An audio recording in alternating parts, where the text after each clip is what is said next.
magdadrive yun. Pag nag-drive siya, hindi niya kaya mag-drive dito. Tignan mo siya, oh.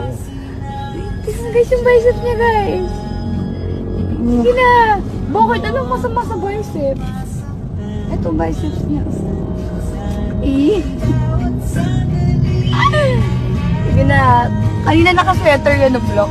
Hindi na turo naman.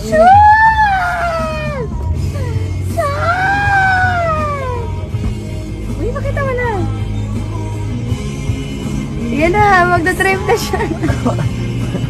Papababayin kita dyan. Hello guys, papababayin niyo daw ako. Report. Pakita mo na yung bicep. Huwag ka na maya. Ah, mare-restrict.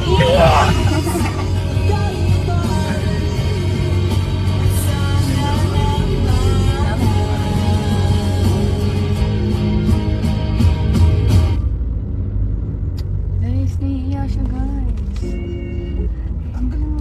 Sige na, pakita mo lang isa. Ito. Ipakita mo lang isa. Bo, Sige na. Binibigyan na kita ng ano. kahit. Confirm mo siya. Ano nga yung anong Tagalog ng pinapayagan?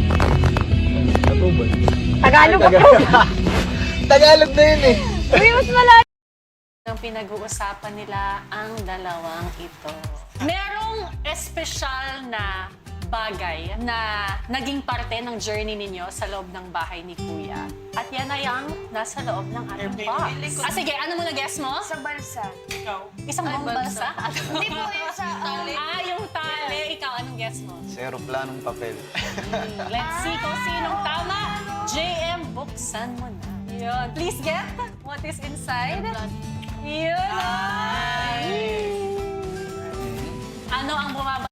Oh, Lubos! Bakit? Anong nangyari? May mga tao na nagkakalat ng chismis na kailangan daw nila ng Beses na lalabas. Tatlo po. Bakit ganun na lang sa'yo ka-importante nung panahon na yon na magkahiwalay ang adults at teens na may magawa ka para makausap mo si Fia? Iba rin po sa yung naging impact sa akin nung And which led to, ang alam ko is mga favorite